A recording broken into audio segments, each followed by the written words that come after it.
Hi, welcome to Shay Stamps. I'm Shay, and today I'm going to show you how to do sponging on a card. This is a card that I did before, and I'm going to try and make this a little more exciting with some more colors. And so first thing I want to show you is I'm going to show you how to do the sponges to get them ready. What you start with when you get the Stampin' Up! Sponges is a big sponge like this. And I cut it in half, and then I cut each half into 3 pieces. So that ends up being about this size. What you don't want is to have these straight edges, because then you don't get a soft blended look with it. So what I do is I just trim off these edges a little bit, and then I go with my scissors like this so that you make sure that there's nothing there that sticks out any more than anything else.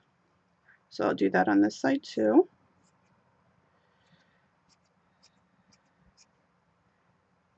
Okay.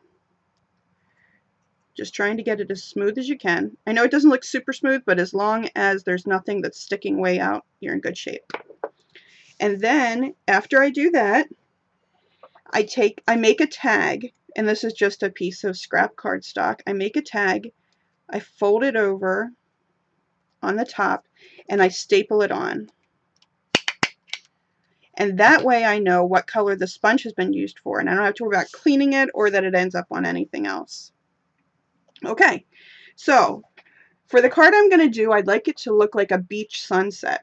So I'm going to start at the base, and I'm going to use some baked brown sugar for that. And the way I do sponging is, I've already used the sponge. You can see that there's a little bit of color on there. You don't put a whole lot of ink on at a time, and if you have one of those ink pads that's super juicy, this is a great way to get some of the extra ink out of it and not waste it. So I'm using my baked brown sugar.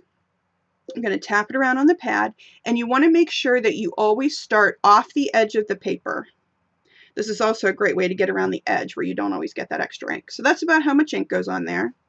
And start off the edge of the paper, and then just swirl onto your paper. This isn't the fastest thing you'll ever do, so it takes a few times. And you want to even out the color. You can go back and forth, or you can go around in circles. Just a little more. You don't have to start too far off the paper. You don't want to waste a lot of ink. But you want to make sure that you get it evened in the places that you want. Okay. So that looks good. I like when there's a little bit of shading to it. It just gives a little more dimension to what you've got there. Okay, baked brown sugar is done. Next up, I'm going to do some Coastal Cabana. And this is going to be the water that's a little bit closer to the beach. So here's my Coastal Cabana. Ink this up. This is one of the new colors that I love.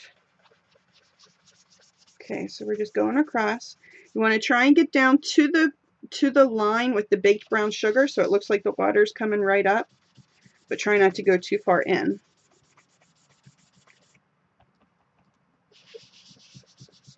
And if you cut your paper just a little bit bigger than you need, these edges here where you see from coming off the paper, those will be trimmed off, so you won't be able to notice that they're darker. Okay, just want to get a little bit of a line here. Okay, and next, oops, this isn't quite right. Okay, next up, we're going to do a little bit of Tempting Turquoise. You can see I use this one a lot. And I'm going to do that to show the water that as it's going toward the sunset. And with this one, I do want to have somewhat of a line there when I'm done, but I really want it to blend into the Coastal Cabana. Okay, so that's about the line that I would want for the horizon. And I'm really going to try and get this like around the edges maybe a little bit. But I want a pretty distinct line. Okay. I'll come back to that in a minute. Next up, I'm going to use some pink Pirouette. And really, you can hardly see the pink Pirouette, but I like the idea of a pink sky. So here's my pink Pirouette.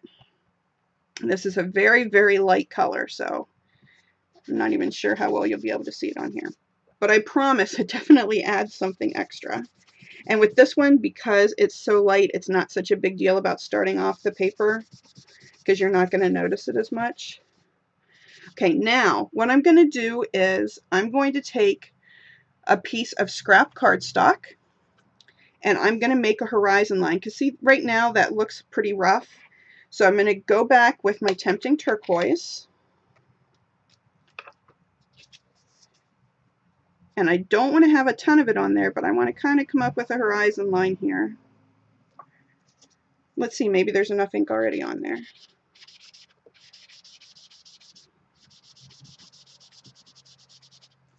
Let's see, there we go. Now we have a nice horizon line. Oops, sorry, didn't mean to move that out of the camera. Okay, so you can see that I have a little bit of the pink Pirouette with a lighter Tempting Turquoise going up to it, and then I'm going to put a little bit of Wisteria Wonder at the top. You can turn it around if that makes it easier.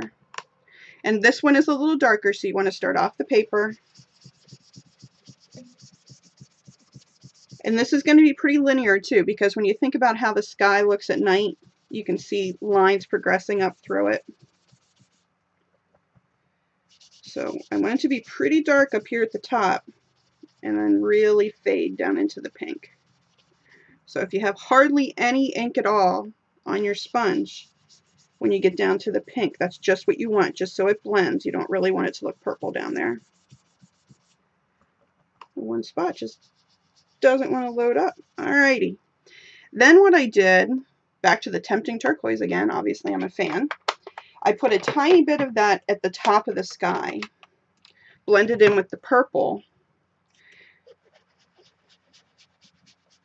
just so it gives it a little bit of a blue look at the edge. And I round it around the corners a little bit. Okay, so here's where we are right now. And you can see you can keep going back over, add a little more blue if you need to. Alrighty. Then we want to add some kind of silhouettes in the front. The other thing that I have been doing is I'll take a little bit of early espresso, which is very dark, so use it really sparingly. And I just do it around the edge at the bottom, just to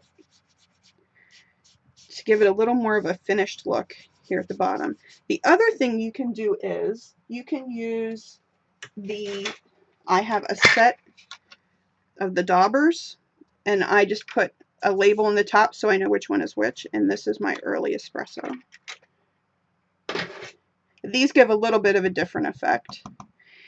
It's going to be much more dense, the color. There you go. And don't forget, you're going to be trimming a little off the edges. Okay. And then I just put a little over in the, what's probably sand too. Alrighty. So then, oh, I keep the early espresso out, and I'm just going to put in some silhouettes of some leaves. So this stamp is from a set called Summer Silhouettes. I'm a big fan of this one. And I'm just going to put a few leaves in here. You can have them coming in from different directions.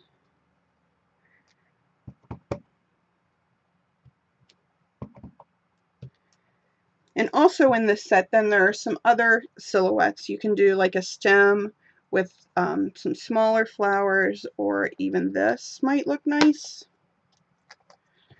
Let's give that a try. Maybe put one of those over here. Oh yeah, that's pretty good. And one here. I think there's one down at the bottom. There we go. All right. So that's what I do, and then I would just add a greeting. I probably do that in the craft white so that it really stands out, which is what I did on the card that I showed you. It was my sample. The other thing I did on this one was I used a Post-it note and I punched out a 1-inch circle, and I put that down as a mask before I did all of this so that it made it look very bright there. So that's it. If you have any questions, just let me know. I'd be happy to answer them. Just write down here in the comments, or you can visit me at shay.stampinup.net. Thanks and happy stamping!